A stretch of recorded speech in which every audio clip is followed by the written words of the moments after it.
Chair will now recognize the gentleman from Iowa, Mr. Nunn, for 3 minutes.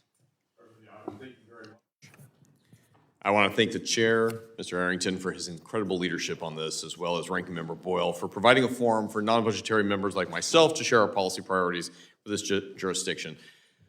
Mr. Chairman, I also want to commend you for your committee on advancing a budget resolution for fiscal year 2024 that would reduce the national deficit by $16 trillion and balance our federal budget within 10 years. That alone is a step in the right direction. In my home state of Iowa, we operate with a common sense approach.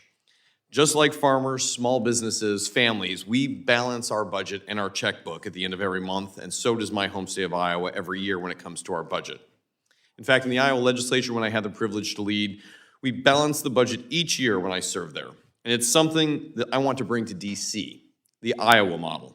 The idea that we can balance the budget with a balanced budget amendment. The commitment that we will not spend more than we take in revenue. That we will not have unfunded mandates. And through the result of bipartisan leadership, both with our governor and our state legislature, we unleash the potential of every Iowan to be able to grow the economy, pay down our debt, and now serve as one of the best managed states in the country because of our fiscal priorities. My constituents sent me to Washington to bring common sense solutions to an institution that can't stop swiping the credit card and racking up our national debt. In Iowa, we have worked hard to live within our means, and I am dumbfounded by a federal government that refuses to take this priority seriously.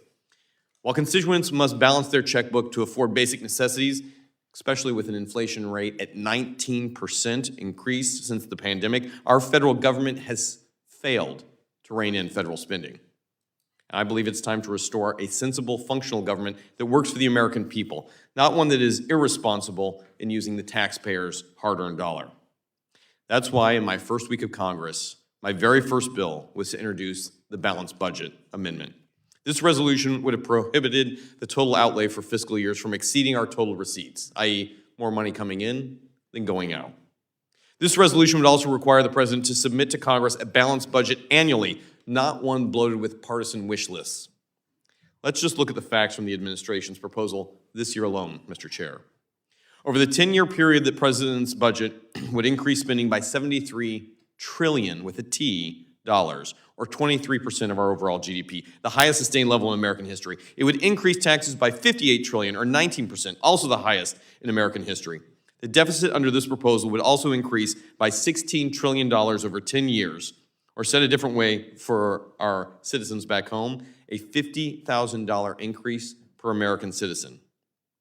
Let's not forget, this is in addition to the $100,000 each individual American household currently owes in the national debt, which currently stands at over $33 trillion. So, Mr. Chair, as I conclude here, I want to highlight that Washington is sacrificing the livelihood of our children, our grandchildren, and national security of our great country to claim partisan victories for re-election.